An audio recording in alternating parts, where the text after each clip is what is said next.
I'm Sean Fennessey. I'm Amanda Dobbins. And this is the Big Picture, a conversation show about bone temples and shaker profits. Today on the show, we are breaking down 28 years later, the bone temple with the bone god himself, Chris Ryan. The alpha is back.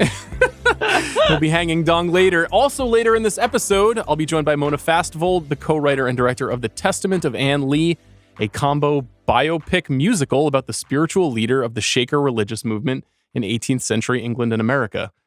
Sounds like very normal content. Do me a favor, don't set me up so that I tell some incredibly revealing weird story and then you're like, and now my interview with Mona Fastvold. We'll circle back on bodice ripping right before that convo. Anne Lee is a wild movie, fascinating, ambitious. Amanda and I both really liked it. We'll talk about it a little bit before our conversation with Mona. Amanda Seyfried is at the center of it as Anne Lee and is incredible. Stick around for the conversation. It's a nice continuation, I think, of my conversation with Brady Corbet from last year about The Brutalist and the way that they make movies together. So if you are interested in Anne Lee, go see the movie and listen to that convo. But first, I wanted to point out a couple of things to you guys. One, this podcast has been nominated for Best TV and Film Podcast by the iHeart Podcast Awards. Did you know that, Chris? I didn't know that. So what are you going to do about it? When are you going to start the bot army voting right now? Well, it's going to be interesting to see who claims third chair credit for this. And will it be... Yeah, what are there... Is this where Pulitzer Prize winners start crawling out of the cracks and be like, oh, I couldn't possibly accept... Okay, so who's on the short list? Yeah, do they enumerate who the actual nominees are by name? Yeah, right. I want to know. It's sort of like the producers thing where it's like you have a certain number of names that can be submitted. So, of course, myself, Amanda, Jack Sanders, we make the show every episode. For sure. You, Chris Ryan, an essential part of this operation philosophically. Yeah. But in the material sense, yeah. Would you say you've got it over, say, Tracy Letts or... Alex Ross Perry or whoever, that's not my place. That's not really my place to say. I know how I feel. You know what I mean? What about Joanna or Mal? What other names could we put on the list? God, it sounds like you guys don't need me anymore. Rob Mahoney? It's just like Van Lathan? Yeah. Some really strong voices. Are there even enough natural stones in the world to make that many trophies? You know? It's a really good question. What does the iHeart Podcast Award trophy look like? Do we know? Is it a I microphone? don't know. I would like to hear about Chris's plans for the acceptance speech. Yeah, if you'd like to be involved, concept it out. You got to get Nathaniel right now. Hornblower It's back your out there. That would be funny. Couple of other things to mention. Congratulations to you guys. Thanks. You're a part of it as well, obviously. Yeah. Dante Moore is going back to Oregon. We discussed this during our weird auction. Story because they just got Dylan Raiola from Nebraska. Oregon did. I'm a portal guy. We know that about you. Okay. Weirdly, I do know what that means. Do you want to explain that for everyone else? He was only a sophomore, I'm learning. Dante, yes. Yeah, a redshirt sophomore. Fewer than 20 career starts under his belt. So I see why. I think that they thought he was leaving. I think that I'll be curious to see what happens now because Dylan Raiola was not cheap. Now, I don't really know if he's going to sit. Moore's going to play again because so many guys went only back. got 2 more years of eligibility. He's not going to play. There's no way because a bunch of guys from the defensive line at Oregon also stayed and they didn't think they were like Damari Washington is going back. That's really weird. They get paid pretty decently to stay in college. I know. And people said this. They said that this could be an option.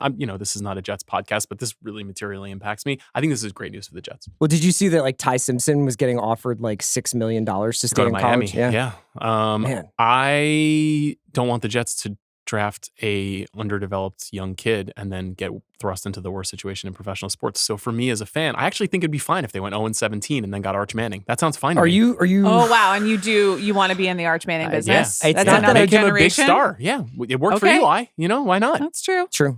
I can't change the Woody Johnson fact of the Jets, but I can get as many good players as possible into the mix. That's all we can do to try to be successful. Is Arch good?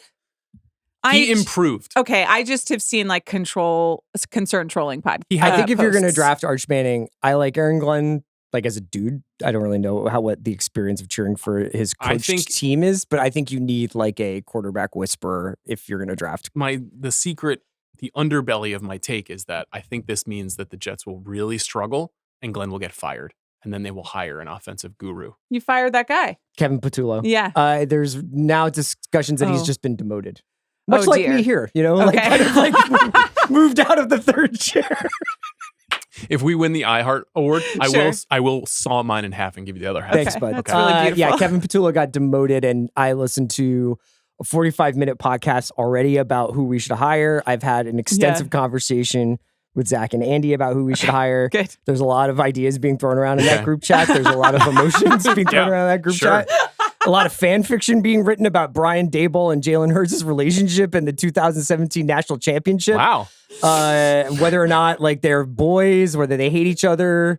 So it's like it's an intense time. It's very sensitive. That's just me, I know. I feel weird because this is definitely the topic I am most conversant on in all of the world right now. That's how I feel about the Dante Moore thing. I'm like, this is not interesting to 90% of the audience, but Phoebe walked by me the other day, and today actually, and was like, saw that I had a Dexter Filkins New Yorker piece up on the screen, and she was like, "How is that?" I was thinking of reading it, and I was like, "Your usual Dexter Filkins, just really well reported in every other tab was like video essays about fucking Mike McDaniel's offensive system." Yeah. thank you for entertaining this. Thank you. This little sideline. Yeah, I you got it appreciate for your us? patience. Just since last we met. Well, this is just sort of like news and notes. Been looking at earrings. Should I get my ears pierced in 2026? Well, you got such rave reviews for Well, I your know. performance at the Globes. Yes, and those were clip-ons. Yeah, those were clip-ons. They were borrowed from my friend Lauren, who took them off her ears on Saturday night and gave them to me to wear Sunday night. I think That's it's true cool that you friendship. did that. I really like them. Those were really nice, fancy earrings, so I can't start there. Mhm. And the thing about piercing your ears, I don't know if you guys remember this from having sisters or girlfriends, and when you were teenagers, neither. You have to leave the studs in for a while. Yeah. And that I could never make it through leaving the studs in for however many weeks. It was I annoying? looked too much like my mother. It was there was something about the face symmetry where I can't wear small earrings because that's just really I was just like, I'm not ready emotionally for this. But now you've crossed. But then I felt really fancy wearing the earrings and I liked that. So, I mean, obviously there are clip-on earrings out in the world. If you do get them pierced, Yeah. I get to film you and post it on the YouTube channel. Yeah. Why? Because you think that would be painful? I think it would fine. be- Listen, I think it would come just be on. amusing. No. Like IVF and 2 kids, like I'm good. They Okay. can shoot All right. whatever in All my right. ears. I'm fine. They can shoot whatever. I think you should do it. I think you should do it. Okay. Yeah. But I haven't solved for the problem of the 6 weeks until just wear your hair down? Maybe they've improved times. You should wear know? a beanie on the show for like 6 weeks. Just cover your ears for every episode. I think that would be good. You should wear a Deadpool mask.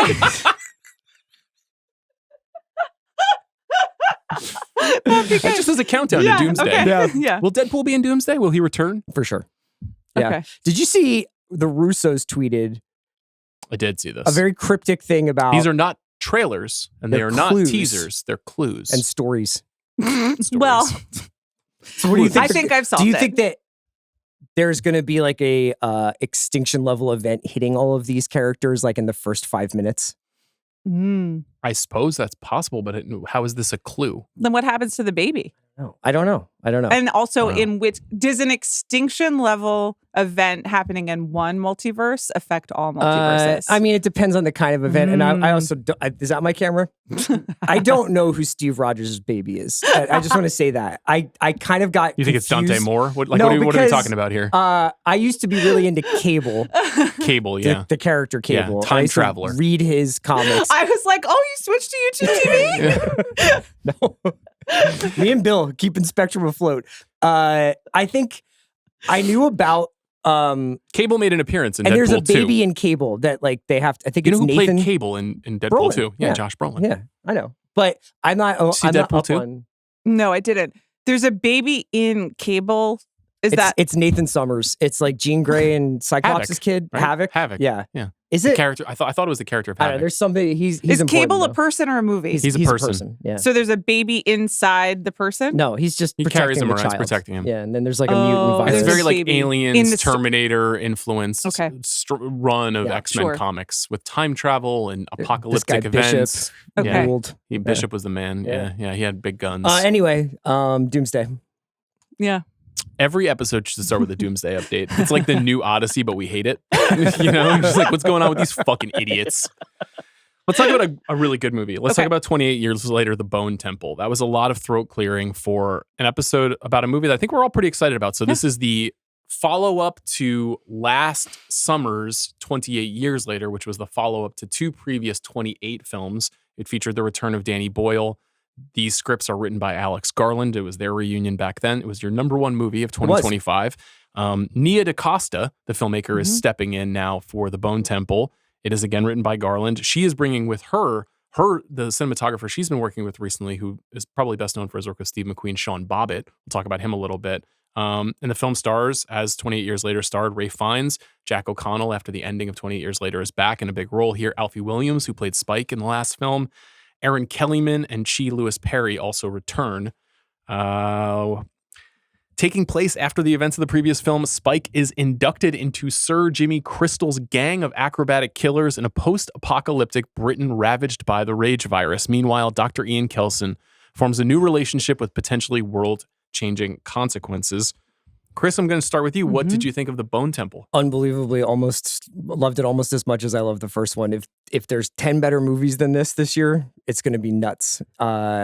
And it works in very different ways than the first 28 Years Later, to me at least. I mean, like, I had such an emotional reaction to the first one of, the third film in this series.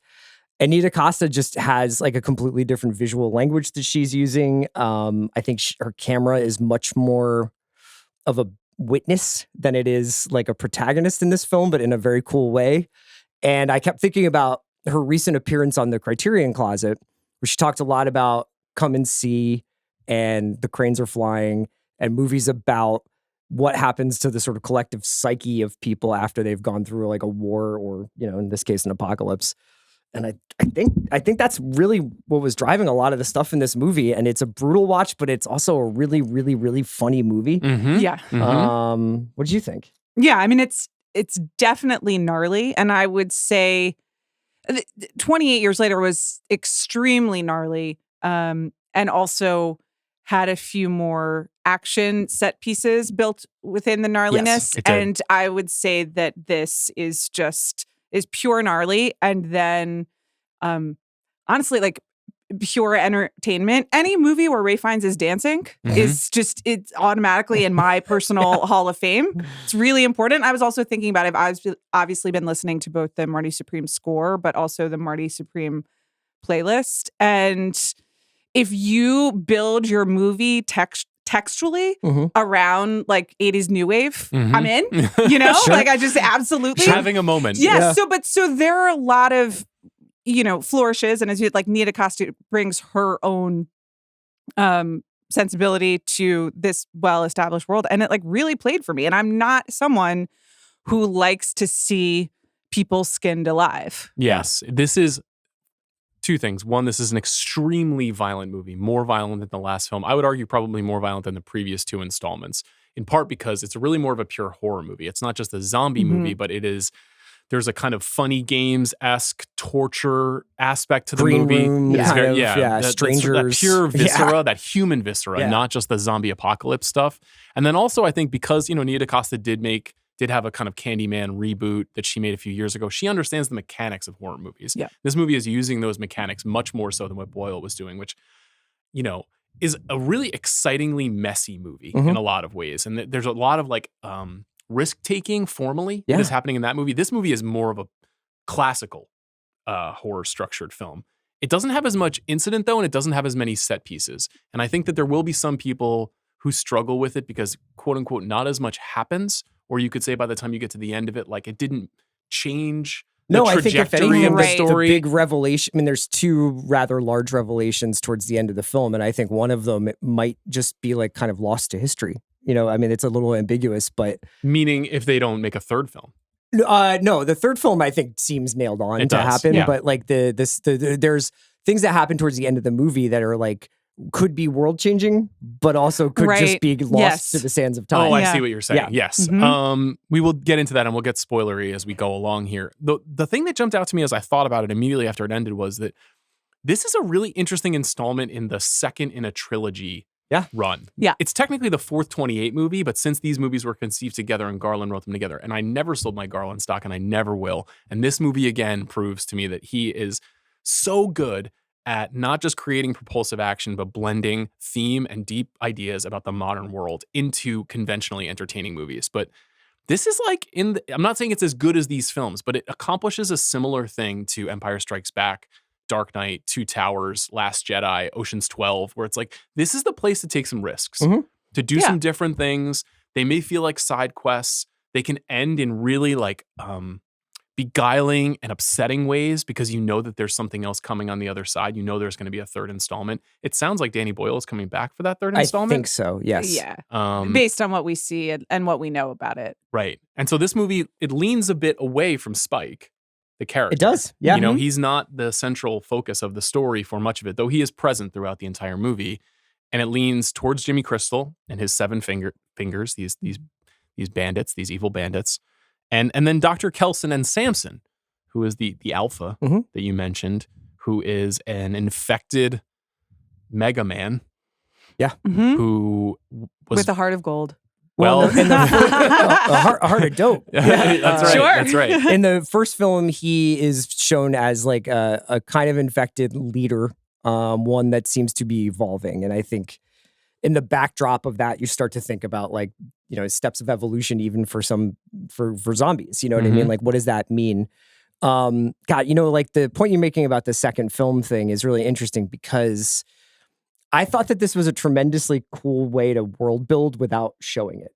Like going deeper into like these different characters that we had maybe seen in the background of the first film. You know, obviously Jack O'Connell's Jimmy shows up in the very beginning and the very end of the first film, with some spots in the middle. And Dr. Kelson exists as a kind of like Wizard of Oz character in the first film, but is obviously very humanized in this movie and is vulnerable and weird and funny and longing.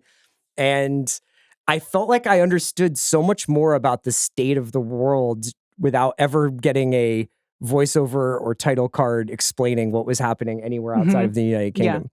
And even the way they introduced the new characters, who are kind of stuck between the fingers and the alpha, and the alpha and everything.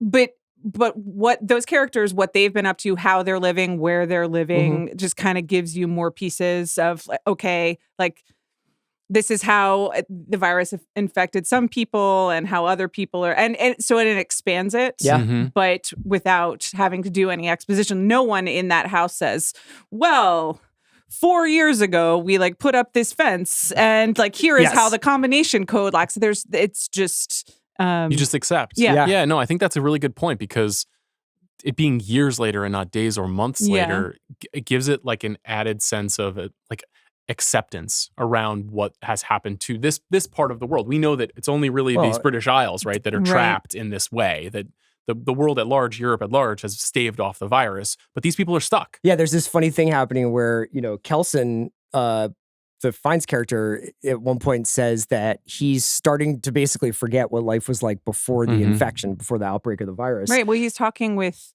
the Jimmy Fingers character. Jack O'Connell, Yeah, and he's like, you're 8, so you probably don't remember. Here's what I remember. And he's like, I don't remember going to shops. Yeah. And he's like, I remember having a personal computer, but I did, you know, but I don't, but like now big chunks of time are disappearing.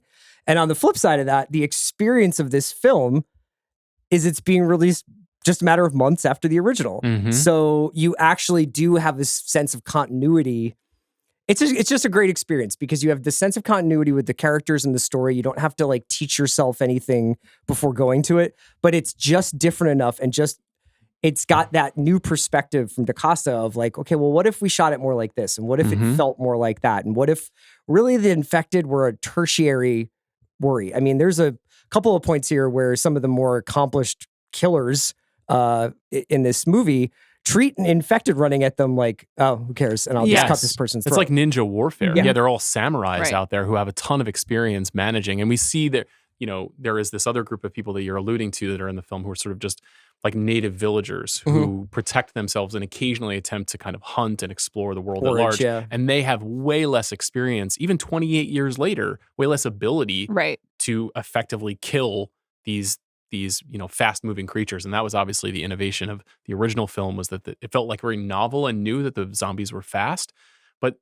we're kind of like dispensed with that. There's been so much zombie stuff in 28 years. We need to find other places to go.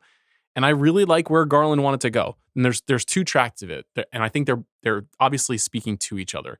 There's the Kelson tract, the sort of the healer. Mm-hmm. And then there's Jimmy Crystal and the fingers and the sort of like cultish rage and demagoguery. opportunity to pursue like a cult apparatus in the face of these kinds of tragedies, and the way you can kind of compel people to join you when no one knows which way is up. Which one do you want to talk about first? Let's talk about Jimmy first. Okay.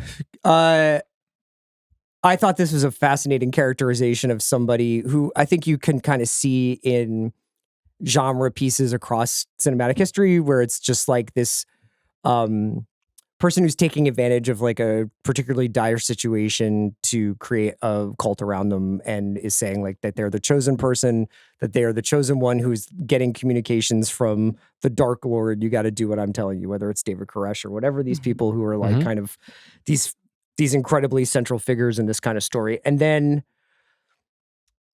I just, there's a couple of scenes with him in this movie where I rather than being revolted by him, and even though he is like an absolutely amazing villain, I thought he was fascinating. The conversation that he winds up having with Kelson is so good and so interesting. And his sort of like, only I can hear the devil's teachings because I am his chosen son, and all the stuff that he's doing.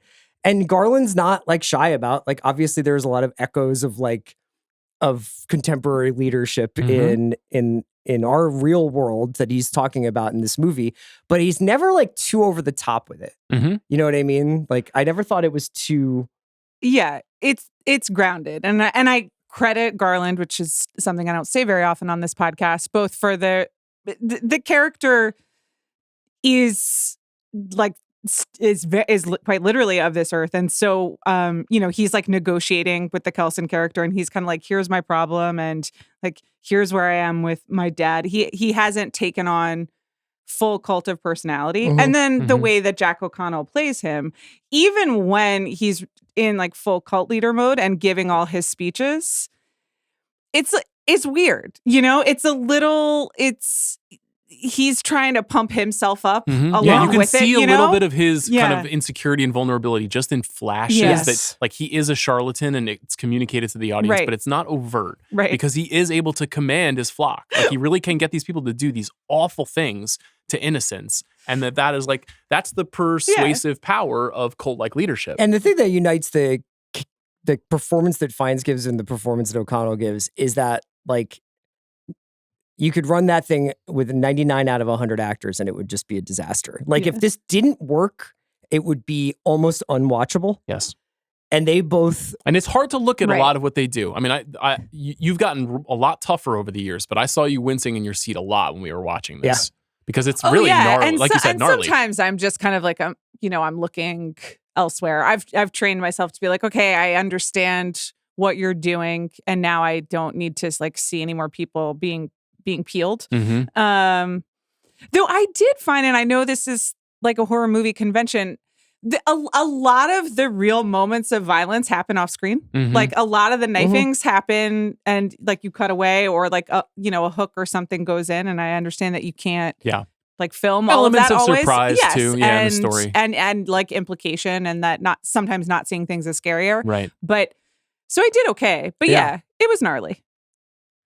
Yeah, I think the other thing too is that DaCosta's arc is fascinating and weird. She made a small Sundance indie, and then she made a Candyman reboot, and then she made a Marvel movie, which is the lowest grossing Marvel movie of all time. She was pretty open about being an unpleasant experience. And it clearly went into the blender, and it doesn't seem like she got to make exactly the movie she wanted to make. And then she just made this reimagining of Hedda Gabler, which is on Prime right now if people want to watch it. They came out last year, which I thought was interesting, but particularly there's a sense of anything can happen, violent chaos in that movie, which is really just like a chamber piece at a party. Sure. Yeah. But it does seem like anybody could get shot in the head at any moment in that movie.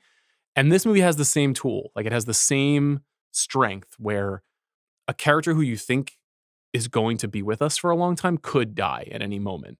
And there are real stakes against the figures that we're following. And because the movie kind of backgrounds spike a little bit, there's like there is a real sense of unpredictability in it. The hallmark of these last two films for me has been a real shock at like what is unfolding on screen. Like I think I went into the first film expecting it to be much more about Aaron Taylor Johnson and Jodie Comer. I had no idea that this kid was going to be the hero of the film, and I had no idea that the movie was going to deviate from your more traditional like us versus the infected narrative into this kind of like almost like, you know, super cathartic ideas about grief and letting go and death and all this stuff. And in this film, I kind of just expected the Spike stuff to pick up. And so this idea that these two ideologies are basically on a collision course, and those ideologies are as plain as day of science and reason versus faith or demagoguery, you know? And it's, to be able to do that, it's not even like Trojan horsing. It's like, it's really like hiding your punches until they can be the most effective swings. Yeah, we should talk about probably the Kelson strain of this and how it intersects with the infected as well. I don't mind saying I was watching the movie and I was like, so this is Dr. Anthony Fauci. That's who Dr. Kelson is. Like there's very clearly a like healer, heal thyself narrative here. And Kelson was introduced in the last film as potentially a threat, a man gone mad who covers himself in iodine. Like we assume it's blood. Kurtz from yes, Apocalypse Now. exactly. Right. And he's building a giant bone temple. Yes, he literally built a bone temple. He is treating and clearing, you know, at the beginning of this film, he is, you know, clearing the sort of cartilage away from bones after he, you know, burns them up. And it seems like he's a crazy person, but the film goes to great lengths to show us that he's still like a man of science and still studying and still trying to learn. And we watched in the last film him slowly building this relationship with the alpha Samson, who, you know, once again is just nude throughout the film. This film is unafraid to show Samson in full. And he realizes that when he sort of neutralizes him, narcotizes him with his blow dart, that Samson is not just docile, but like maybe there's something else going on behind the eyes, that his humanity has been unlocked in some way. Yeah. And it starts to get his wheels turning, and he starts to think on, if not a cure, a kind of evolution of the virus. A treatment. Yes. And, you know, maybe a solution to this problem that is complete a vaccine. A vaccine of sorts. And Kelson is shown to be like a very sensible, sensitive, sincere person. It's not a cynical portrayal of a person like this at all. And a lonely person too, you know, because he empathizes with Samson, with the alpha, but wants him to like speak as well, you know, and the music is woven in because he's like lost all contact with like other humans. And so these are like his memories, and he sings and dances and listens to the music Lots a of lot. Duran. Yes, because he wants like, you know, he's just looking for some sort of connection. So, and I think that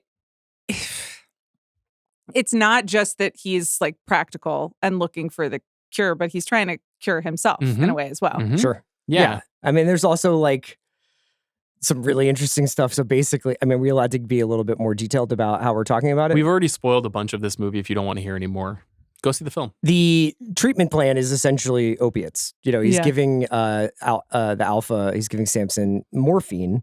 And after a few weeks or however long it's been that he's been treating him, and that clearly Samson is regaining some elements of humanity, if still like unable to speak, he's essentially memory and language running out of morphine, the like morphine supply in the United Kingdom. And this is something that comes up a couple of times in the film where, you know, there's that commune that you were talking about of villagers are using spears. Like, we are running out of the sort of man-made resources of the old world, the guns, the drugs, the everything that we've kind of built up. And he's just kind of talking to himself, but talking to Samson. And he says, this is, with the rate you're consuming this, we have about 2 more weeks, or you can take the big trip. And I put you out, and I put you to sleep, and you go out in like a way. And he's like, but if you could just consent, like if you could just tell me that's okay. And he's just basically kind of saying that out loud to himself. And as he's about to give this guy the shot, Samson says moon. which is, a revelation, but also kind of tragic because now this guy is obviously showing progress, but they're running out of the medicine that they need to treat his psychosis, essentially. Did you notice the poppies that showed up in the field at the very end of the movie? You know what? I didn't. While Ray Fiennes was dancing. Yeah, there are red poppies throughout. The opiates. Yeah. Not unlike the Wizard of Oz, just like Dr. Kelson, the Wizard of Oz figure. I found this component of the movie to be what separated it from other things. I think a lot of filmmakers can do. We're going to have crazy people peeling skin off, and this will be like a fun time at the movies and a good January movie. The contrast between these two components, and just utilizing Ray Fiennes, who, we sing his praises anytime he shows up in a movie. The three of us love him. He might be the most daring and flexible post-movie star that we have. Like, he has made so many different kinds of movies. He can take on any kind of complex material. He doesn't have to be making the third and fourth 28 movies. Like, you could say this is very easily above his pay grade and he could just be making Shakespearean adaptations, but he fucking loves this shit. Like, he likes being Voldemort. He likes going into these worlds, and he's so special in this movie because he's so free with his body. He's so unafraid. I mean, he's practically nude throughout the entire film. Covered in orange, covered in the paint and, the eye black near the end of the film. Like you say, he's so magical and musical with his dance movements and the way that he kind of turns himself over to a character. It just makes a movie like this so much better when you have someone who is so free. Yeah, and then the long-term thinking to know that when Jack O'Connell and Ray Fiennes finally get a big scene together where they're going to be like essentially doing a piece of theater with a gorgeous backdrop of Northern England or whatever, is Northern England? So. Yeah. But these two guys are just going to be chewing scenery for 5, 6, 7 minutes, talking about their lives, how they've arrived at this point where they believe one thing or another, and where they kind of find themselves in this like struggle where it's like, we're going to have to make some sort of arrangement or I'm going to kill you. But the contrast of their performances, O'Connell initially doing grand gestures and his blonde locks, and he's like, I'm Jimmy, I'm the 7. And then he's like continually comes down to the point where it's just like two guys talking on stools. Yeah. Well, because Kelson has disarmed him, right? He's disarmed him by asking him questions, by making him feel safe, by not posing a threat. Like, this is also someone who's lived in fear of death, living among the infected for 28 years. He's figured out ways to stay calm in the face of all this danger. Two really exciting actors. O'Connell is in the middle of quite a run. I think you both were fairly early on Rogue Heroes. I was because of him. Yeah, I mean, I've loved him since Skins? Startup. Yes, Startup and 71 and all the great films that he's made in his early stretch. But now if you go to 2022 when Rogue Heroes started, and underrated in Ferrari, I think. The best part of Back to Black by far. Sinners last year as Remick. And now these two films. He's also fantastic in The North Water, which is 21, which is Andrew Hayes' miniseries that he made. It's like Jack O'Connell and Colin Farrell. I mean, I'll tell you who he reminded me of in this movie is Gary Oldman. He's giving a Gary Oldman performance. It feels like a little bit of his Dracula, a little bit of his The Professional. Exactly. That kind of like greasy, slick, malevolent figure. Yeah. That there's something like you really don't want to cross him because things will go very, very bad.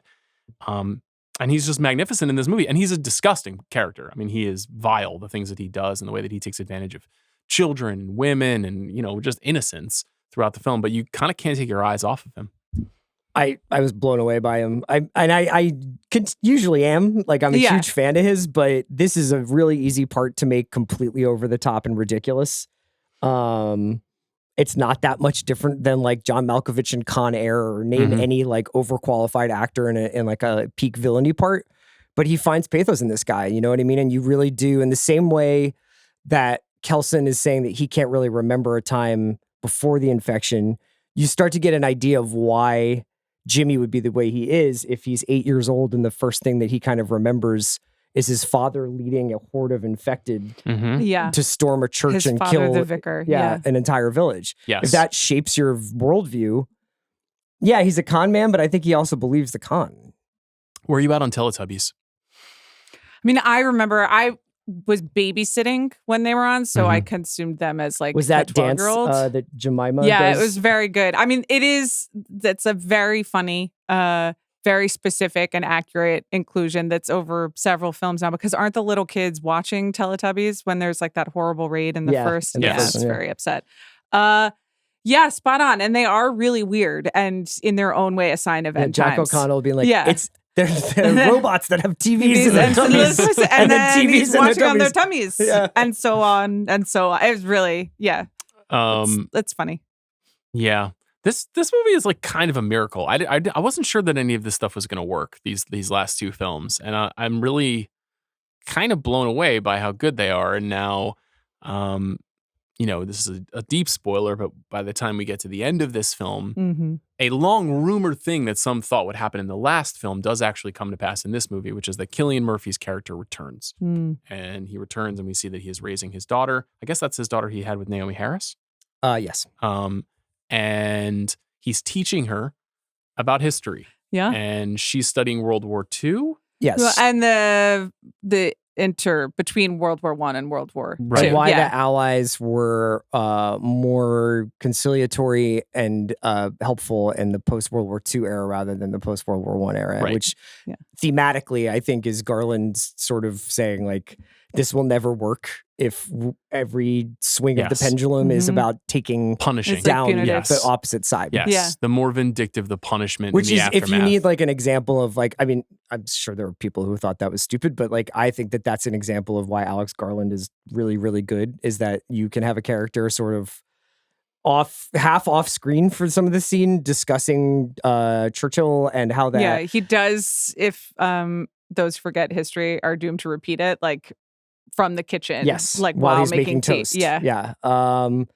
That was a gasp and applaud moment in our screening, as was probably the crescendo of the movie, which I guess I don't know if you want to talk about that. We should. I mean, it's an amazing feat of filmmaking, which is that so finds his character who has been set up to be Satan. Jack O'Connell's character.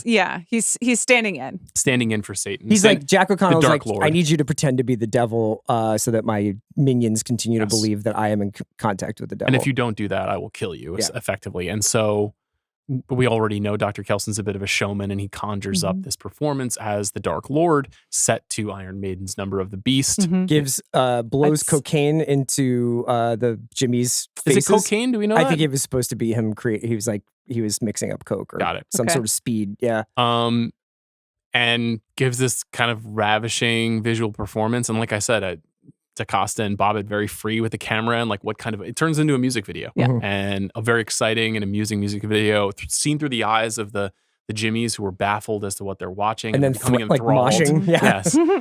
It concludes with this epic kind of fire dance that he does with these shoulder weights that are knocking the sparks loose from the fire inside. It's just it's an amazing set piece. I guess there is also a crucifixion that happens in the aftermath of that. Like, it is a really dramatic and violent and fascinating conclusion. We have also seen that Samson has sort of become humanized and become a potential victim once again of the infected, even though he remains clearly the infected. Right. But I'm worried about his access to SSRIs. Because he was like, he got one. I saw the poppies. They were there. That wasn't a mistake. Yeah. So can he piece it together? And, you also see Kelson like doing some, longhand math and consulting some books in a way that suggests he's trying to event of my make passing. morphine again. Yes. So, I hope Samson's going to be okay. Well, he says he's like, I think that he still absolutely wallops that entire train car of people. Yes, he does. Or infected. He goes back to the place where both, I believe, his child has been born, his zombie human hybrid child. Yes, from the previous film. And also turns out the place where it looks like he was when the infection started, when the outbreak started. Just saying that people applauded in our screening for that fire dance. And then there was a gasp and a light round of applause for Cillian Murphy. I only mentioned that just because I think this might be the most creatively invigorating running franchise in movies right now. And even the way that they construct the way that they tell a complete story and then do basically a 2-minute coda at the end of both of these past previous films. 2 in a row now, yeah. Is like kind of the way this stuff should work. It's like there is another world out there. There is another story we're going to tell. It's not going to affect. We didn't stop telling our movie 35 minutes ago in order to set up some new problem. You know what I mean? I think it's pretty awesome. I think part of my comfort with that is the idea that there's not going to be 10 more of these. That this was pitched as a trilogy, sold as a trilogy. Right. Garland wrote 3 scripts. That makes me more at ease with the structure of the story. I generally am a little bit dubious of here's a 2-minute coda, come back for the next one. It has to be done really well. When we walked out of 28 Years Later, yeah, we were like, listen, we really like Jack O'Connell and we'll go wherever he leads. But we were like, are we sure? It was confusing. Are we sure? Yeah. And like, what's going on here? And let's talk about the rest of the movie. And this, confirms both that coda and the strategy. There were people who were like, I cannot endorse this film as fully as I would like to because of the last scene. I also think like asking global, but especially American audiences to know who Jimmy Savile is and know like where the influences are coming from on this was a lot. I think by the time this movie comes out, people have either read about it or it's not really that necessary in this film because I think they come up with like their own kind of mythology and iconography. That's why I think it works is if you understand the reference and you get the idea of sort of like a child predator and someone who appears to be friendly, stuff. But how's that? Yeah. Great coda with the like closing note on the how's that as well. But if you don't get it, it still works. He still seems like a demon. You know, there's not really creepy. Yes. This coda is, I think, tonally more in line with the rest of the film. It actually, it doesn't just feel like a callback because Cillian Murphy is in it, but even the way that it's staged, that sort of like long lens final shot, it felt like the first film. It felt like 28 Days Later. And it brings back the theme, the sort of the score from the first film. Yeah, which I would imagine that there will be an attempt to kind of like reckon with and re-examine the first movie in this final installment. I imagine they go back to London.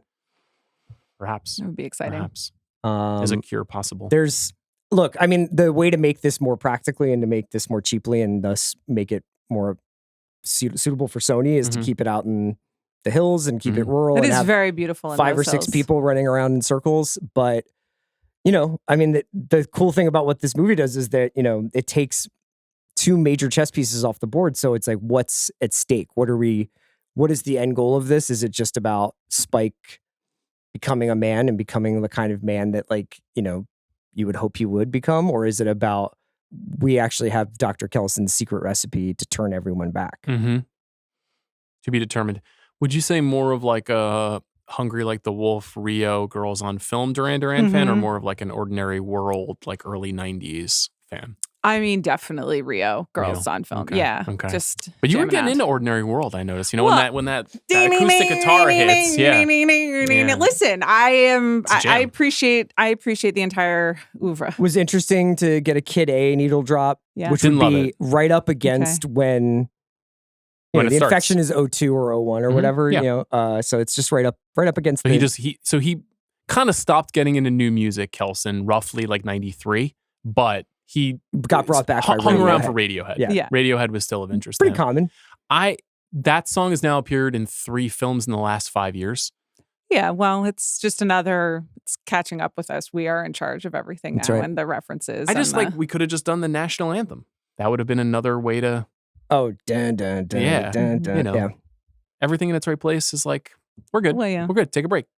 Take a break. I'm just really, I was blown away by this, and I just can't believe that this is what's happening with this series of films. Let's do an ad hoc Ray Fiennes Hall of Fame. Okay. Absolutely. I don't know if there's a logical time to do this. I don't know if this would normally be an entire episode. I started trying to rough it out in my head last night, and I was like, this guy's got 25 essential performances. Yeah. So I want your feedback. I want your thoughts. I got down to 10, but I couldn't figure out one of them, which one he should be. But like, I know that some are missing, but I got down to 10. Can we do Stone Cold Locks to start? Sure. Yeah. Schindler's List. Yep. Have to. The English Patient. Yep. Have to.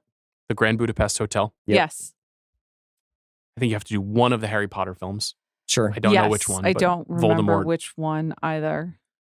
Is there like a Voldemort flashback one? Is there one like where he's like doing a bunch of different stuff? No. It's played by another actor because his face isn't okay. As best I can tell. I mean, I would say probably just Deathly Hallows 2 since it's the final film and it features like the final confrontation. Yep. So that's 4. Okay. Do you think there are any more Stone Cold locks? Conclave?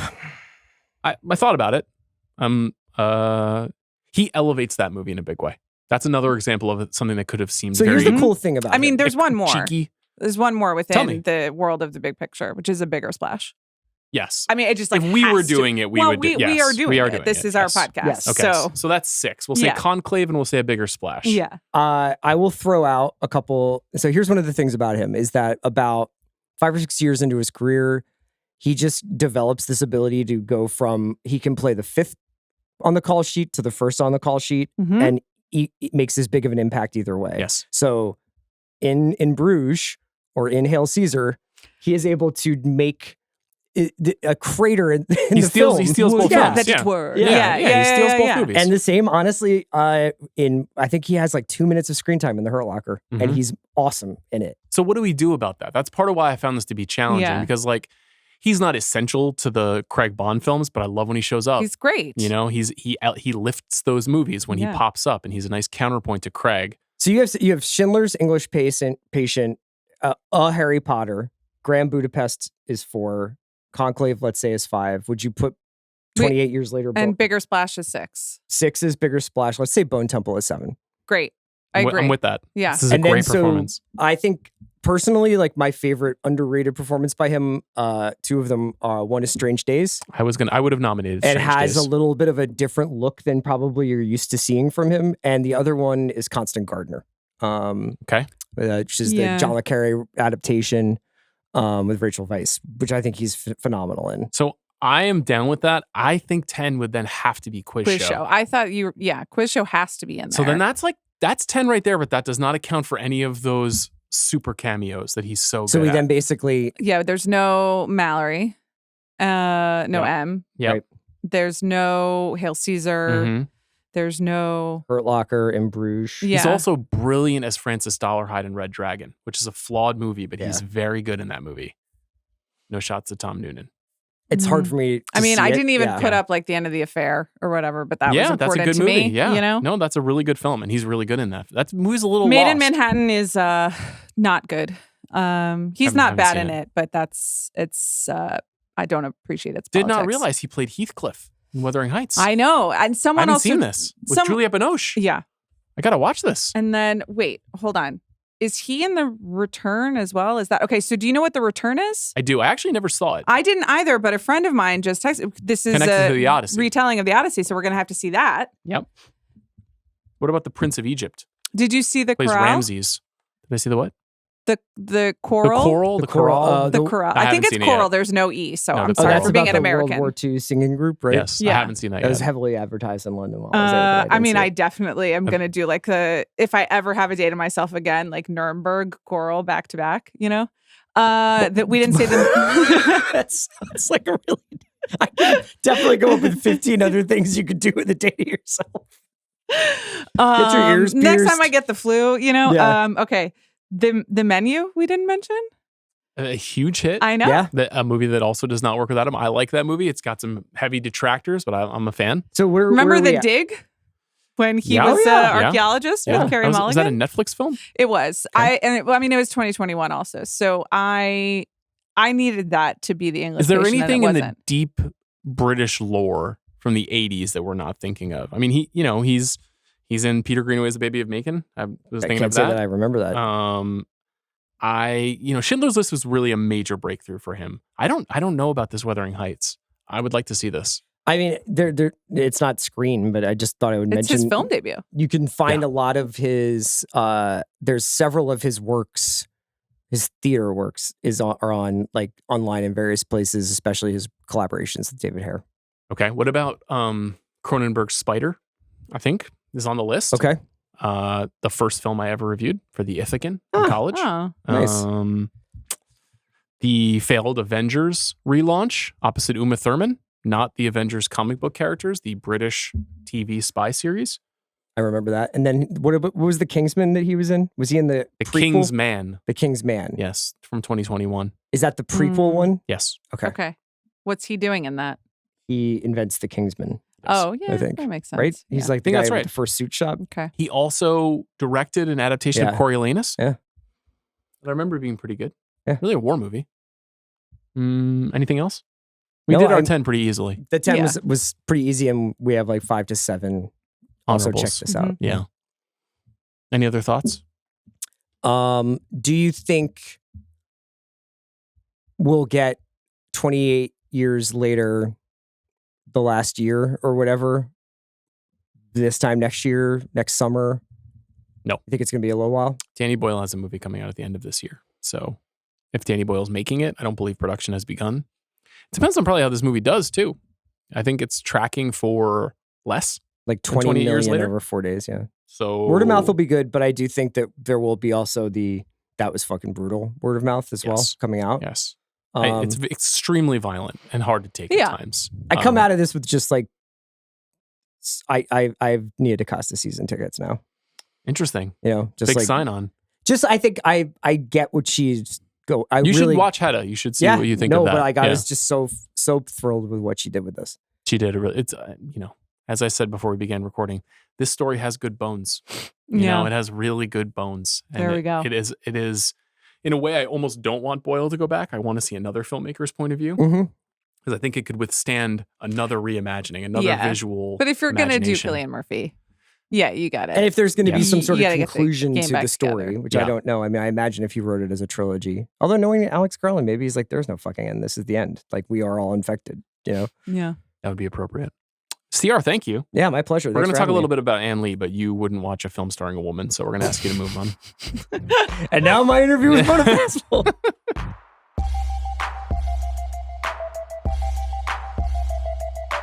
Okay, we're back. Before I talk to Mona Fastvold, I thought we should talk about the Testament of Ann Lee a little bit. So, this film is co-written with Mona and Brady Corbet, just like The Brutalist, and it stars Amanda Seyfried, Thomasin McKenzie, Lewis Pullman, Stacey Martin, Tim Blake Nelson, Christopher Abbott. It is a story I'd not heard anything about. I'd never heard of Ann Lee. It spans 18th century England and America. This visionary spiritual leader, Ann Lee, comes along, rises from obscurity. She forges this radical movement called the Shakers, inspired by the Quaker movement.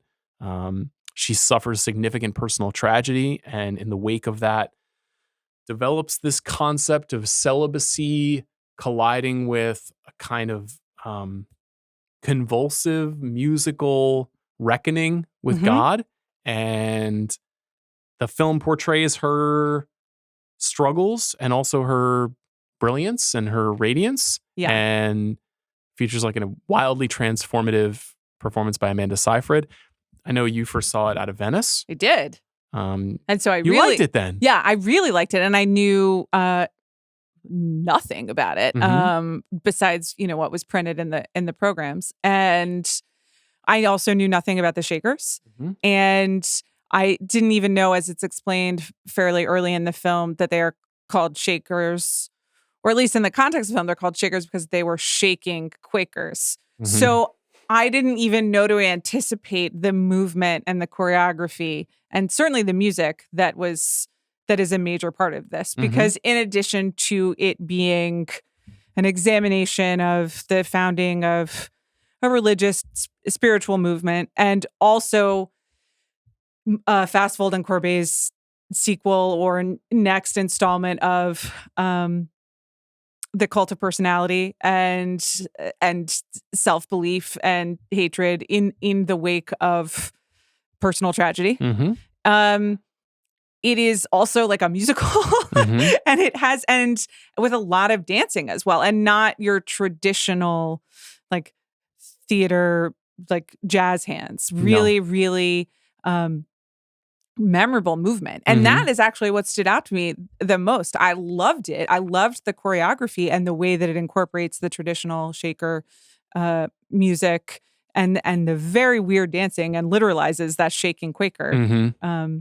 It surprised me. I hadn't seen anything like it. Yeah, it's a cool act of not just synthesis, but synchronization. Like the choreography and the music, which is written with Daniel Blumberg, fits the filmmaking style. The movie, the camera moves and the story moves the way that the Shakers move. And particularly during these ecstatic dance sequences, singing sequences, you can kind of feel how you could get wrapped up in this movement, which on its face is quite severe and quite strange. Yes. Very alien, I think, to a 21st century sensibility, but there's something about the kind of emotional hysteria of this movie that is very transfixing. And Fastvold does not wink. She never is like, isn't this funny or weird?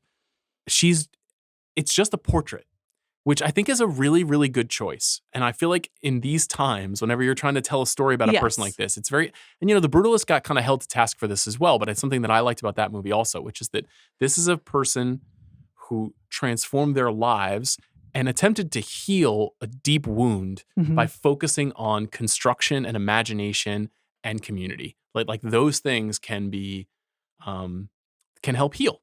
And I appreciate it. The movie is a little ridiculous. Like as you're watching it, you'll be like, this is so strange.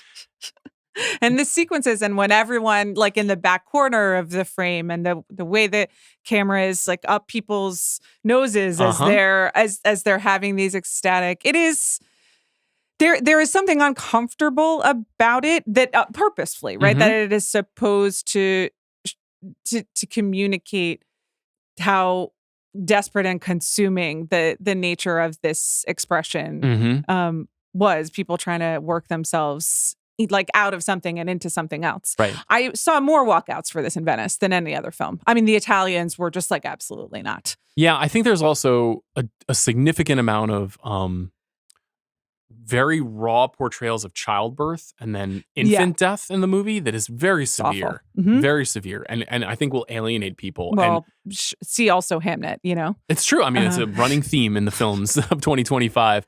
But I think also, that's obviously a kind of inspiration point for Anne Lee's thinking about how she sees the world. She's also been subject to physical abuse by her family and by her partner. She has this very tenuous relationship to sex, and that tenuous relationship leads to some of this thinking about celibacy, and then the way in which she's rejected by her partner in life because of that.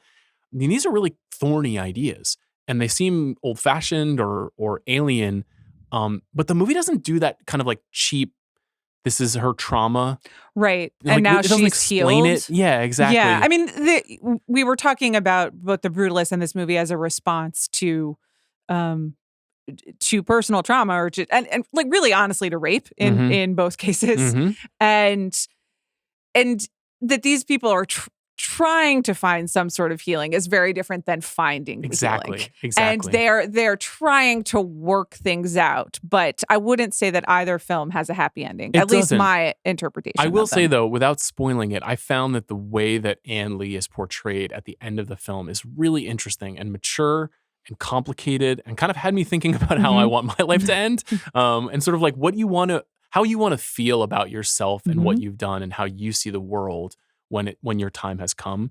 God tier work from Amanda Seyfried. Yeah, I think one of the greats. Truly an amazing performer. This movie is asking so much of her. I could not think of another movie that was asking so much of a performer because she has to have a clear sense of this spiritual ideology.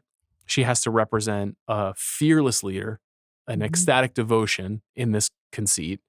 She has to sing. She has to dance. She has to lead in singing and dancing. Right. She's not just participating, but she is at the center of the frame through all of these experiences. Yeah. Plus the prosthetics involved in those childbirth sequences, the amount of violence that this character endures, the crazy set pieces, the epic ship journey that her character takes. Right. It's an epic film. And as you said, like as Fastvold doesn't wink and she does not either. And we have seen that Amanda Seyfried can wink when she needs to. Totally. The housemaid, and that is what the housemaid is for, and she's perfect in it. Yes. But there is a sincerity to what she does in all of this that's pretty amazing. It's a very unusual film. I could not really think of too many other movies. Which is cool. It is cool. I think that's part of the reason why, and I think that your general audience is going to be made a little uncomfortable by this movie, or bored in some ways. And I don't know that it has necessarily the same, that uplift in the first half of The Brutalist. That's sort of like right. There's no very showy. Yes, sure. Exactly. That triumphal quality. This movie is different. I would say that it ends in a similar way to the way that the previous the Brutalist begins. But the movie does feel like a little bit of splitting the atom between Vox Lux and The Brutalist to me. Yeah. In terms of like, here's how music and performance collides with artistry, pain, spirituality, history. It's a very cool project they have going on. I like what they're up to. I am really into it. I think this, to me, I clicked with this film the most of the three. And to anyone who has listened to what we're talking about and is like, no thanks. I was skeptical walking in. Mm-hmm. It was not like my most anticipated of the Venice Film Festival, and it really did win me over. I think Mona is also an amazing advocate for the movie, so I highly recommend people listen to the conversation with her. It's not the kind of movie that can be spoiled. There's a Wikipedia page that details Ann Lee's life. It is a speculative portrait, as she points out. She is no longer alive. I just want to let everyone know. Yes. Yeah.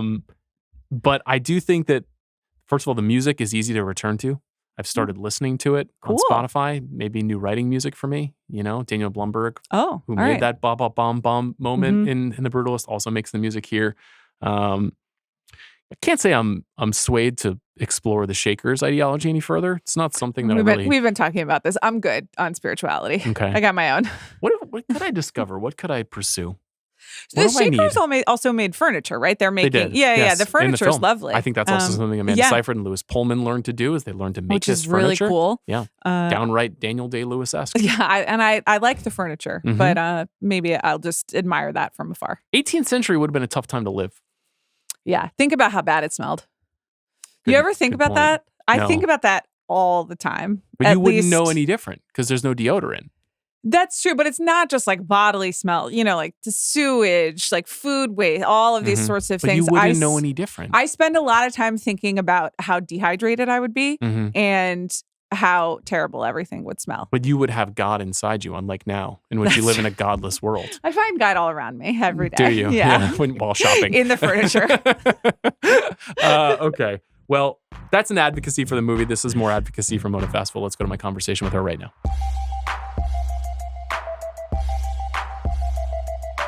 Mona Fastvold here for the first time. Thank you for being here. I'm very excited to talk to you about this movie. There are some superficial similarities between The Brutalist and The Testament of Ann Lee. So I was hoping you could walk me through the development, the discovery of Ann Lee's life for you, and kind of when this movie really first started. Well, so we wrote it before we shot The Brutalist. Yes, I didn't really think about the similarities until I was in the edit. While I was editing The Testament of Ann Lee, I was also promoting and putting out The Brutalist with Brady, and just talking about The Brutalist every day while, when you were in that space when you're editing and you're just analyzing the work that you've done, all of a sudden we started seeing all of these similarities and seeing sort of how the pictures both spoke to one another. It's like they're both immigrating to America. They're both trying to do something impossible, perhaps unwanted, avant-garde in many ways, philosophically, artistically, both of these characters. But they're very different characters. So it was an interesting kind of, all of a sudden it was interesting looking at it as a companion piece. But we didn't think about that at all when we were writing it. We had written The Brutalist, and I was fascinated by the Shakers. I came across it when I was doing research on The World to Come, which takes place in 1856. And I was actually looking for a hymn to use in the film. And I was looking at something that would date further back than 1856, something that could have been passed down to them from their mothers or something like that. So I started just looking at hymns that also takes place in Massachusetts and upstate New York. So I was looking at that area and I was reading about the hymns and history of them, and I came across this one specific song that I really fell in love with called "Pretty Mother's Home." That's in the film as well. That's sung by this beautiful actor and singer, Lark White, and Josephine Foster as well sings on that. And I started reading about it, and that led me to the Shakers and to Mother Ann Lee. And I thought it was just a fascinating story, a fascinating historical figure. She kept surprising me as I was learning more about her. It was a lot of detective work that went into learning about her because there's not that much that has been written about her. And there's one like Anne de Word, which is a great biography. But that's the only one that was available. Everything else was more or less out of print.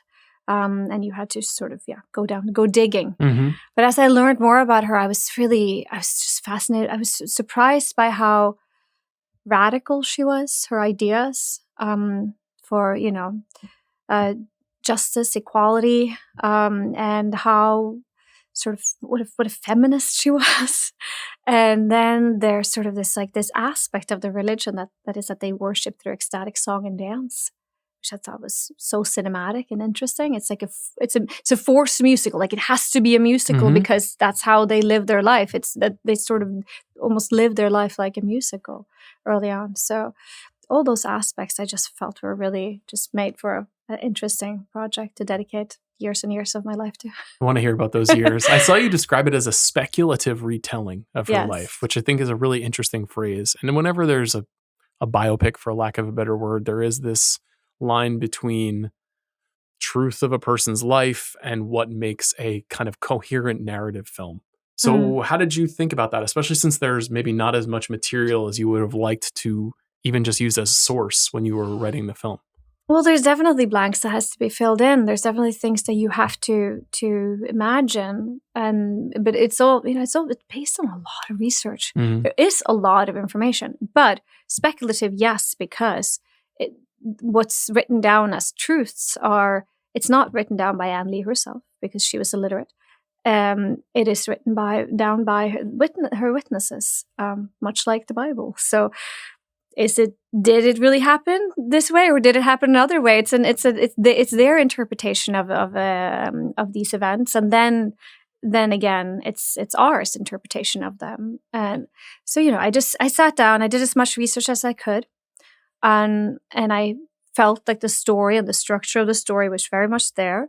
And then when I sat down to write it with Brady, we really, for us, it was really, okay, now you write from intuition, because now this becomes a dialogue between us and this material and us and this historical figure. Then that's where the film lives for me, in that conversation between the filmmaker and the historical figure or the historical events they were portraying. So therefore, it's not a straight biopic. I'm not trying to say, oh, this is exactly what happened, but this is my conversation with what happened.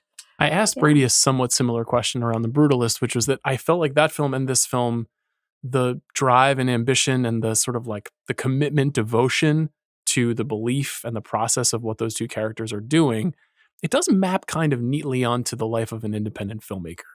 And like, do you see a connection, like a close personal connection between what you do in your work and what Anne Lee stood for, how she did it, how she pursued it? Like, is there a match there? Yeah, I think that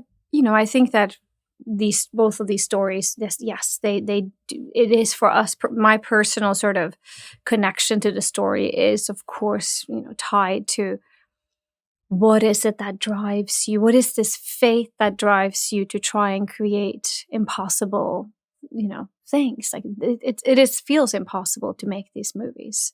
Down to the very end in many ways, even putting them out into the world and like finding a great distributor, even when you've made it, it's so hard, it's so challenging, and you have so many no's and you have so many shut doors over and over and over again.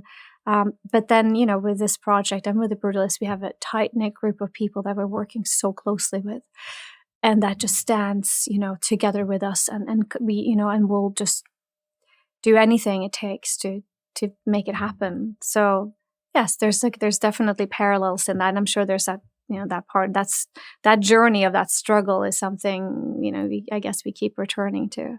But I think also that defiance is appealing to me, because there's a part of me that I guess when nobody wants it, I still will not stop making the movie. I won't say, okay, well, I guess no one wants to finance this. My Shaker musical. I don't know why, but well, why do you think that is? Why do you feel like when someone says no, that almost empowers you more to keep going? Because I believe in the story so much, so much. I do. If not, I wouldn't be making it. If not, I wouldn't dedicate years of my life to it. I don't know why I believe in it, but I do. I mean, I just do. It's a bit of and that's, I guess, the kind of faith aspect. I'm not religious. I wasn't raised in a religious household, but I am interested in faith, and I do think, like, what is it that drives you to be so uncomfortable all the time as well. It's hard. It's hard, and you're pushing yourself to the very limit to make something that you believe in. That the world is also telling you maybe, no thanks, we're good, we're good on this.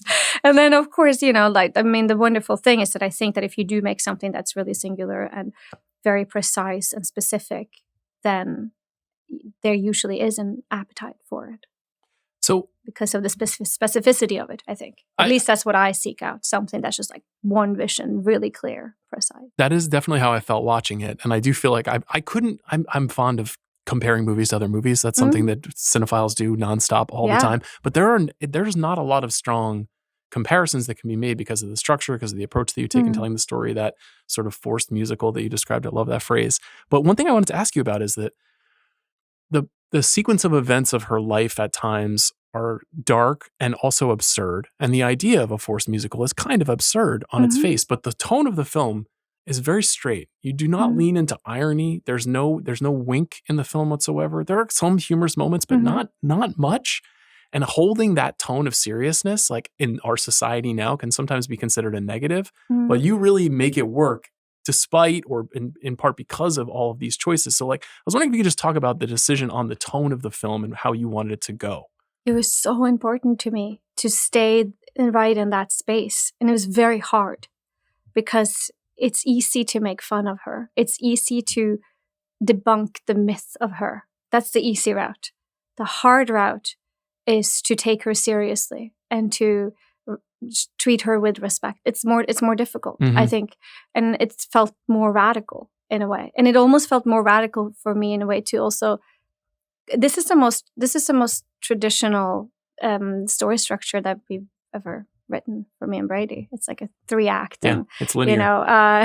It's linear and all that. So of course there's things in but I knew that the filmmaking was going to be radical, and I knew that with the movement and the music and the editorial pattern, and I knew that was going to bring that in. So I wanted that structure to be a bit more linear, like a cradle to grave story, and also felt like treating her with respect by doing that. I wanted to have this, to see this is her life. It's not just this little part of her life or this little one idea about her. This is her entire life, and it was grand. And here's a grand gesture to celebrate that. Or to not even celebrate it, just to look at it. But I also think because when I began to research her, and I had moments where I thought, oh, when am I gonna be like, oh, what a charlatan? Like that kind of idea. Because I think that's the relationship that I have to a lot of stories about cult leaders or other religious leaders or even political leaders, like people who are driven by ego or personal gain or who are manipulating and leading from fear. And then through and through reading about Ann Lee, I just discovered that she was always just kind of leading from this like place of love, and it was never about her, and it was never about her ego, and it was always just about trying to create a safe space where people could worship in a different way, and where they could worship through creating objects or art, drawings, paintings, music, the architecture, like all these things. So it just felt like it was surprising how sort of pure and like and full of love and caring their beliefs were, and how radical they were. And I wanted the audience to make up their own mind as they went through the story. I couldn't, couldn't join the Shakers. But I couldn't go, I couldn't become a preacher with her. But I certainly wanted to keep this sort of, create this space where you could just make up your own mind and maybe change your mind throughout and have different thoughts and feelings about her, like I did when I was researching her. Yeah, I was thinking about this, revisiting the movie last night, is this movie a celebration or just a portrait? And you kind of hinted at that in that answer too. Is it a little bit of both? Huh? Yeah. Hopefully, it can be both. I think you can celebrate someone without agreeing with them completely as well. Also, she's a portrait of her time. Like arguing for celibacy and dissolving of marriages at that time. It was her only way to gain autonomy as a woman. It was the only way to say, okay, there is no husbands and wives, because husbands and wives are not equal. As a wife, you're your husband's property, but brothers and sisters are equal. So that's what we're going to be. And that's how we are going to, and what is the female figure of authority? A mother. Everyone respects their mother. I will be a mother. I will be a leader as a mother. And so using these sort of different ideas to create autonomy and to sort of find a place where she could be a leader, I think is, at that time, I understand it. Yeah, it's interesting because she's not messianic, right? Mm-mm. She's I like mean, a community stirrer, you know? Like there's a difference between like the cult leaders that you're talking about too. I think so too. And I think it's that lack of ego. And I think that is also something that's really connected to motherhood in a way, where you're like, I am just here. I'm like living for my children. I'm like, I will like, move mountains to protect and love my children. And it's like that power comes from that like intense, overwhelming feeling of love. I'm curious about the conception and the actual kind of building out of the execution of the movie. So I know that the scripts are usually pretty detailed in terms of what you're going to shoot and how you're going to shoot it. But in terms of choreography and song and that movement in the editing style that you described, are you writing through all of that? Are you saying like we're going to see in these quick cutting moments this kind of like euphoric experience of being inside of this religion or this sect? Yeah, for sure. I mean, for example, Beautiful Treasures is described, as a series, as a movement piece. You're moving through this dance or movement sequence where she's with all of the circular spinning movements and then you have scenes and moments that intercut with that, with all of these births and losses and the sexuality as well. So that's written out as so like here's 9 years of her life that we see through this one piece of movement and song. Do the songs and choreography exist before you're writing the script? No, Brady and I wrote the script first, and then I started working with Daniel right away and Celia shortly thereafter. Daniel first, because we would give Celia music and demos to work with as well.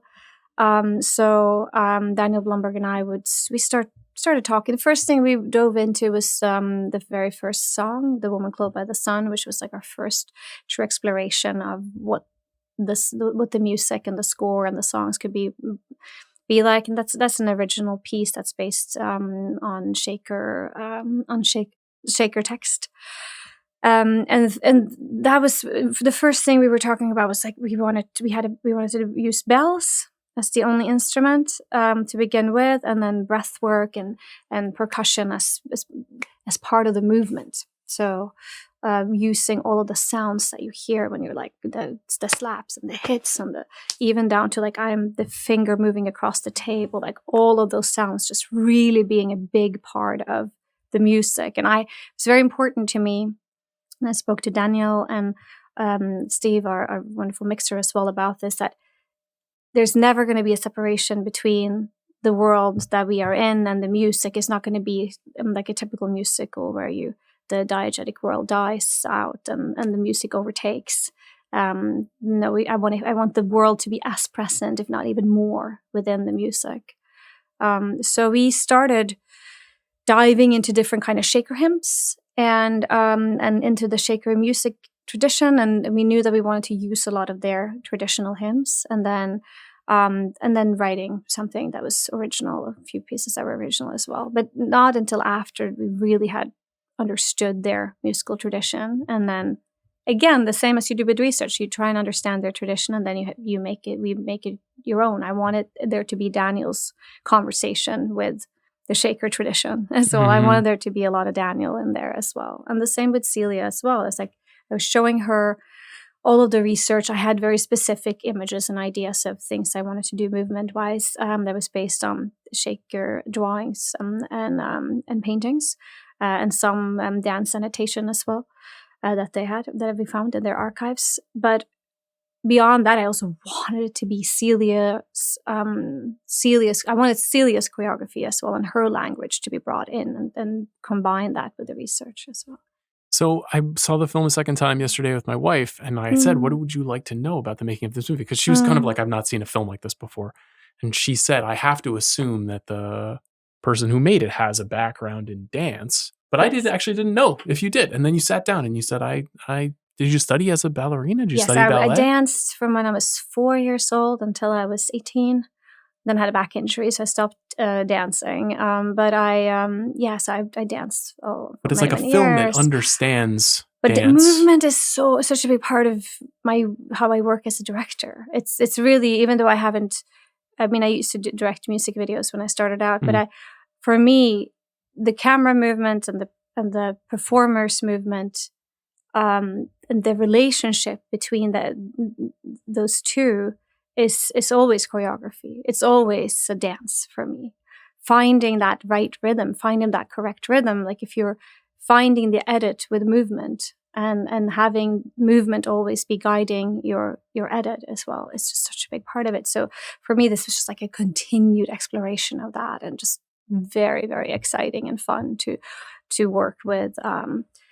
And Celia, my choreographer, we've known each other for almost 20 years. We have such a long history, so we have a really lovely shorthand. And I would have my cinematographer and our camera operator as well would come in the dance studio and work with us during rehearsals. Early on, even we were doing early workshops with Amanda and with our 25 dancers, and so they come in so that I can start working not just with adjusting the choreography, but also adjusting the camera movement, and really working then with them and saying, I want you guys to be here with your team and move in this way, and then work with Celia and say, now can you adjust 200 people to or pull out 25 to make room for us, because this is where I want the movement to be. So it's about everyone understanding that language together and practicing. I love how they fit together. It's gorgeous, and you can see the intentionality with the way that the camera's moving around this big world that you've made. It's really quite impressive. I know you guys have talked about this a lot over the years, but you make these what seem like extraordinary scaled movies at lower budgets. Yep. Independently. Yep. I know people are asking you about the ship, but the ship is one of those things where I'm like, I just don't know where did that ship come from? How did you pull this off for a quote unquote smaller film? But even just the period costume and the sense of being out in the world and immigrating to a new country and kind of like transforming the environment that they're in from one segment of the film to another. I don't really understand it. What little I understand about how you finance a film. So can you talk a little bit about doing it for this film? Yeah. I mean, so it's out of necessity that we want to tell these we want to tell an epic grand story, and then we do make independent films, and the stories are quite radical. So it's just kind of, this is what it is. I would, it's hard to do it. Obviously, it's challenging, but part of me also, I'm excited by the challenge, because it does, it just inspires creative solutions. So, one of the things that I did on this film, that's new to this film, is that we brought back a traditional matte painter. So I would shoot, for example, the ship. When the ship is docked, I found the ship in Sweden, the only tall ship that was available in the world that we luckily were allowed to shoot at. So that's a real ship. And when I shot that ship docked in that wide shot, and then I had this wonderful man, Lee Took. He hand painted the surroundings. And then we shoot that on film, and we scan that back in. And then with our VFX company, we married the two images. And then I add a little bit of movement, a tiny bit of VFX, like some birds and some humans and some animals to it, and some more movements to the sails. So this is a combination of an old and a new technique, which I really enjoy. There's a slightly artificial feel to it, but it's very painterly. I I couldn't afford to do massive CG builds like you would do with a period piece now if you have all the money in the world. But what you've done is better. I mean, for this movie, I just really prefer this look for it, like this feel to it. It feels organic. It's handmade. Everything in the movie is handmade. There's so much craftsmanship in the film that is, like down to us finding shaker blueprints and building in their style, and Amanda and Lewis and everyone learning woodworking from the interpreters at the Hancock Shaker Village, like of wood joinery and making pegs. And it's just, we all just became so obsessed with the craftsmanship. And so even just bringing back Lee, so Lee he would paint, all of our little set extensions. So we would, and I would work with my cinematographer and my production designer all the way from pre-production into end of post-production, with my cinematographer joining every conversation with Lee and saying, listen, I think we need to adjust the light slightly here so it matches what we shot, or there's a bow to the lens that we need to recreate at the top corner here, or or my production designer would say, oh no, this window seal right there is a little bit off in the period, and we should, we could go on forever. We just kept going until it was like pencils down. We're just obsessing of these details, but it was really wonderful because I wanted the film to feel like you like crawled into a painting, and by bringing back Lee and his way of working, I really felt like it was evoking the past, but then adding in our collaboration with the VFX company, you bringing in a little bit of the future. And it's an exciting place to be at, I think. That's so interesting. I was very randomly on the Universal Studios lot tour recently with my 4-year-old, and the tour is like just a series of rides now, except for one thing. There is this tank that has a giant blue wall. I don't know if you've ever seen it, but they've shot many films in front of this giant blue wall, kind of representing in a similar fashion, using matte style to create different environments. But now it's just like a stop on a tour. It's not something that studios use anymore. They don't use that wall. Yeah. Because some of the best movies ever made use this incredible tool that you built that still stands. Yeah. So it's very cool that you've done that. It's exciting to do that. And it's exciting to bring back those techniques. But my thought around doing it on a small budget is also that filmmakers used to figure it out somehow before we even had these other extraordinary modern tools. So I was like, there must be a way. Like, how do they do it? How do they move, cameras around like that? The boat, I couldn't afford a big enough crane to shoot the overhead shots on the boat. So we built an arm and we rigged it off the rain tower. It was crazy, but it worked. And it was beautiful. And it's a lot. Of course, it's a lot of like, if the boat, there was only a few angles that I could shoot on it for the exteriors for it to work, and I had to also have the sails low up in order for it to work as well. So it's just like all of these things that really had to come together, and you just you're up. It's till 4 a.m. trying to figure out how to get a bunch of people from Belgium to come, and the only people in the world who can rig these sails, things like that, where you just have terrible heartburn, and you want to, you're terrified that it's not going to all come together.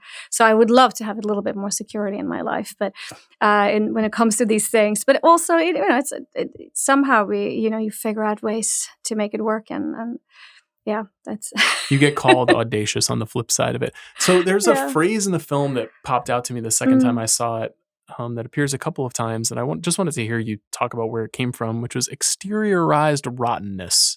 And I was like, I've not heard those words together in that way before, and they recur in the film, and felt like a very modern condition, and not a 17th or 18th century condition. It's a quote from their testament. It's just something that they an end from the Bible there again. So it is it's an old term. And so I just thought it was such a wonderful description of like. Just like opening it all up and just letting it all out, and it's just such it's wonderful, but I can't take credit for it. It's from their testament. This is very powerful, very resonant. Yeah. I do want to hear a little bit about the collaboration with Amanda. I know you guys have known each other for a long time. You worked together previously. This seems like a hard job being Ann Lee. This seemed like a very hard, like a challenging performance for a variety of reasons. Like there's a huge emotional swings in terms of what she has to portray. I read a bit about some of the prosthetics that you guys talked about during the birthing sequences, which seemed pretty extreme. Obviously, choreography, performance, singing, woodworking. It's a full plate of work. It sounds like you were pretty direct about what would be expected of her when you guys were talking about doing it. But I'd like to hear you just kind of talk about the collaboration and what was challenging, what was easy about doing it together, what she was adept at, what she wasn't as adept at, maybe that she had to learn. I mean, she had to learn everything. I mean, she's a great singer and she's a great mover and she's a great actress. But this is a difficult accent. So she started immediately. She started a year in advance working on it. She's such a hard worker, Amanda. She's really she gives everything when she's doing something. She doesn't do something halfway. Like that's just not who she is. And I knew that about her. And I knew that she was going to give me everything because we had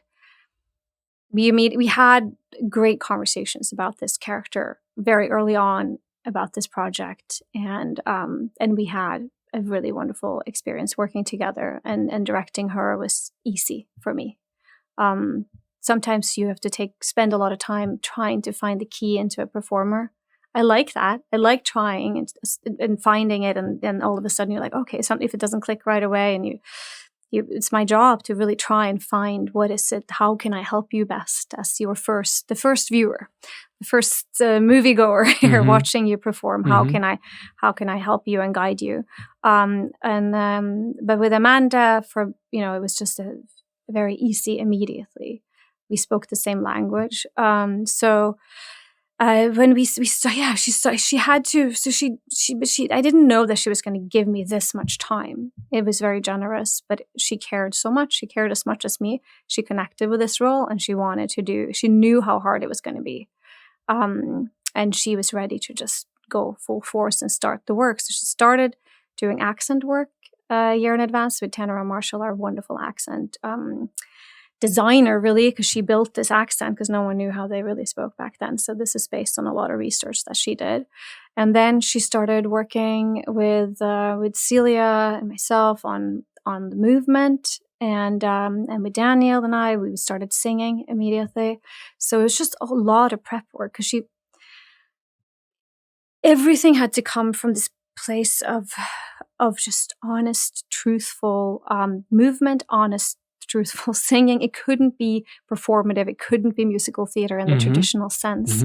Even though she's amazing at that, that's not what this story or this character required. So it had to come from. She had to sort of really relearn how, like, detrain herself from.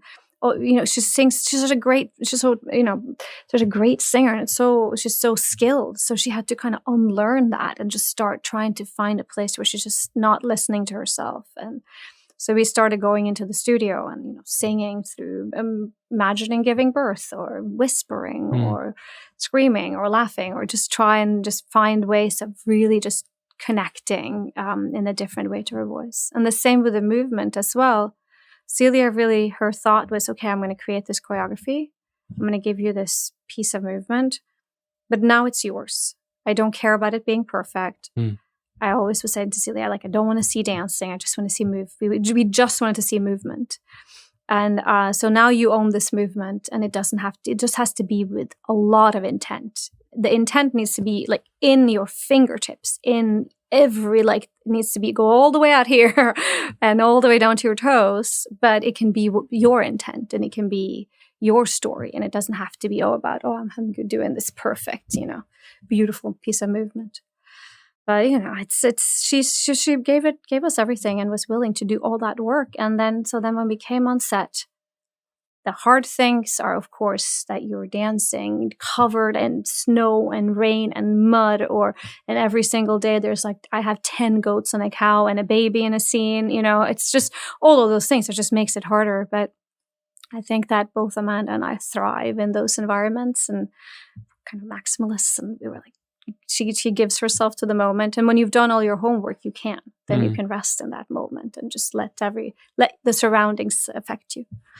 I agree that this is not musical theater-y, but would you ever consider making this a stage musical? Definitely. Because it definitely could play.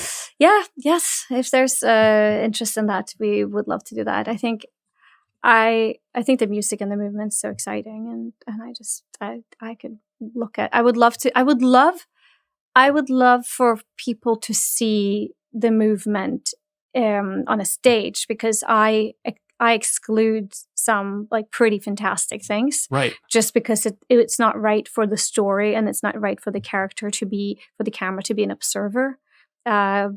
Most of the time, the camera has to be a believer. It has to be intimate. It has to be with Anne and her story and her journey. And there's like some glorious like parts of this choreography, like Hunger and Thirst. That's a beautiful movement piece. And I should just like post it on YouTube or something, the rehearsal videos, because I really love the movement piece. But in the end, I just needed that sequence needed to be one continuous handheld take that's just with her. But I still feel the movement so much. I feel the intent of the movement in that scene, and it's just so delicious. But I would love for someone to see it on a stage, even just as a one-time only. It could be maybe we'll do like a special movement night in New York. That would be cool. Celia. We're doing a concert in the UK of the score, all the music, with Amanda and Daniel. Incredible! Yeah. Wow. So she'll sing the hymns. She'll sing all of it. Yeah. Wow. Yeah. Amazing. Will you continue working in the independent mode? Like, this film's got distribution from a major studio. Yes. Disney Searchlight is distributing this movie. How cool is that? Crazy, right? How crazy is that? It's very exciting. Thank you. Yes, it's so, we always said that Amanda was like a little bit of a fucked up Disney princess in this film. Well, that was Brady's joke as we were making. That's kind of her persona, I think, at large too, you know? It is. And I love that for her. I love that for this character. And then it's with Searchlight, which is so wonderful. But does that, now that you've been kind of escorted into like a slightly more Hollywood experience here in the aftermath of making the movie, does that give you any ideas? Could you guys work in the world of Hollywood in this way in this time? Or do you think you'll stick to, we make our movies the way that we want to make them, we get financing the best way that we know how?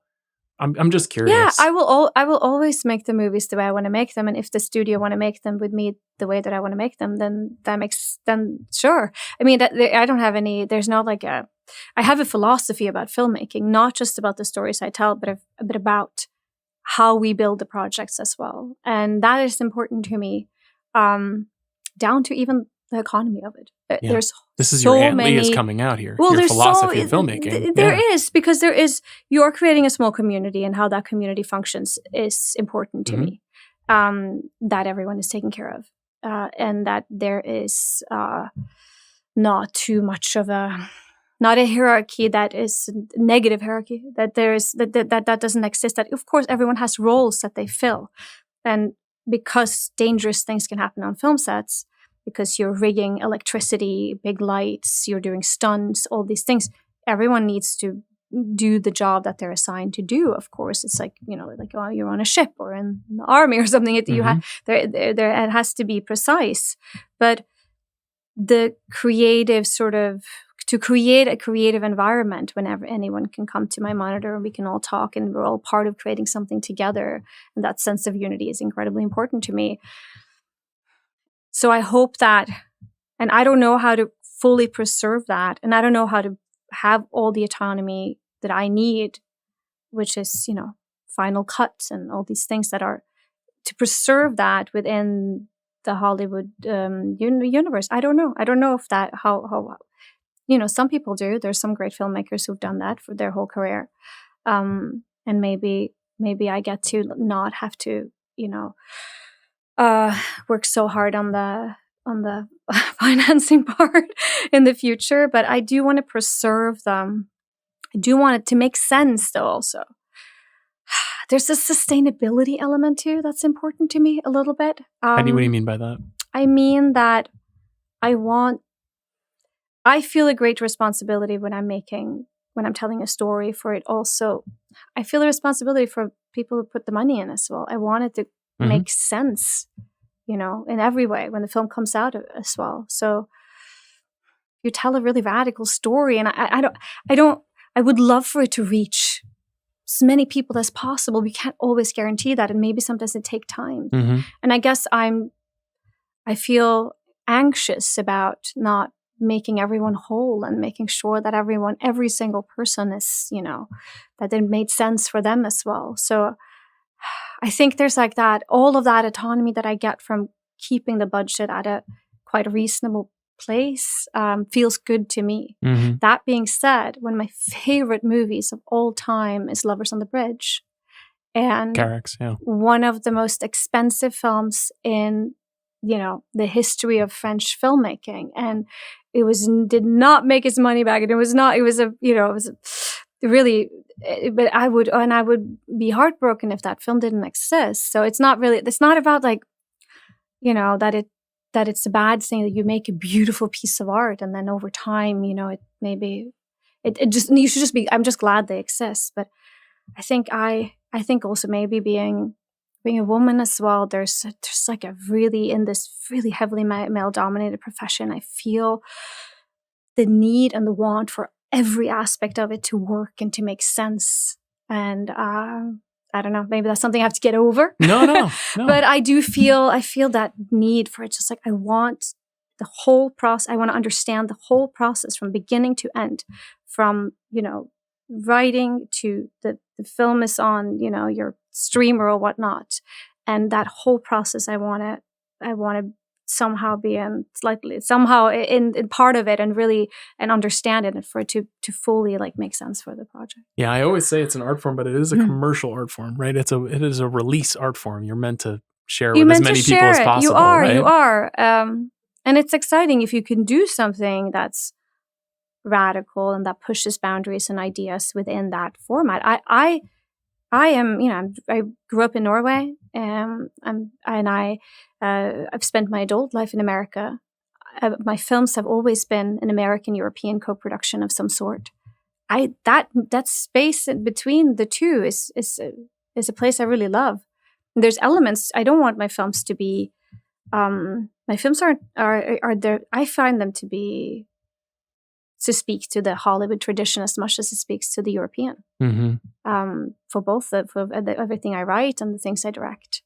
I really love American movies. We're here in the city of David Lynch and Spielberg, and I love those. I love the grand, American movies. This is like a John Ford movie, but with music in it. I mean, this is a story about a hero conquering America in some ways, and in other ways not. Yes, and I wanted to nod to that with the story, because I felt her being this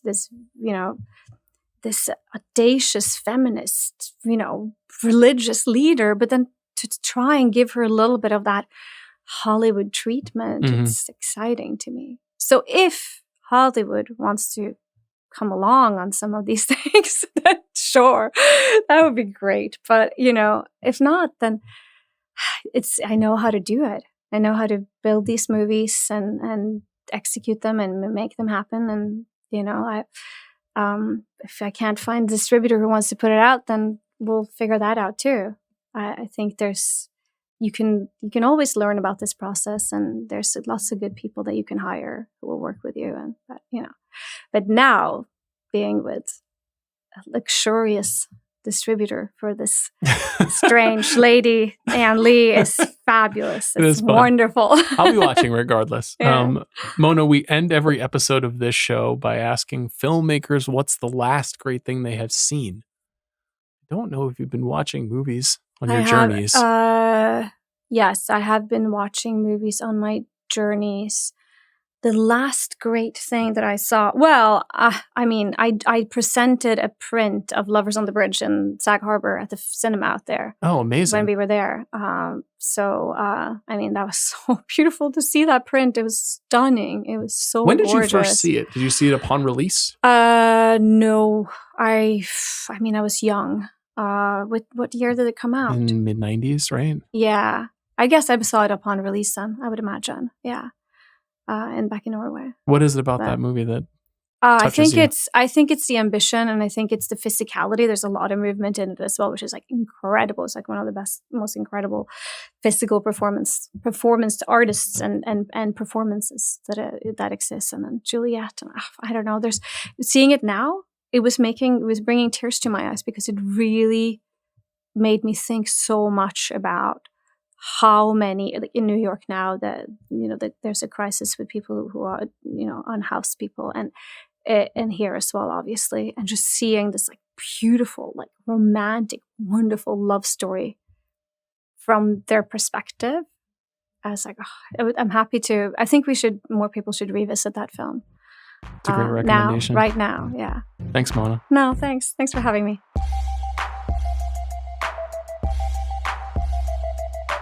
Okay, thanks to Mona Fastvold. Thanks to Chris Ryan, CR, third chair in our hearts. Thanks to our producer, Jack Sanders, for his work on today's episode. We'll be back next week with a draft. Oh, yeah. It's a Matt Damon and Ben Affleck draft. I'm so excited. The cause for such draft is the film The Rip. I made my long list already. It's like harder choices have never been made for me personally. We tried this once before. Yeah. With George Clooney and Brad Pitt. And it didn't. Complicated episode. Yeah. I guess we'd seen wolves. It's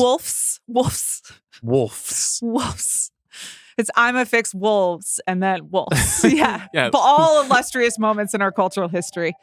We had seen wolves, but we still wanted to do the draft. I was also really pregnant at that point. What happened? You have the baby? I think so, yeah. Exciting. Worked out. I think this will be good. I'm excited. I think so too. There's a lot of good stuff to choose from. We'll see you then.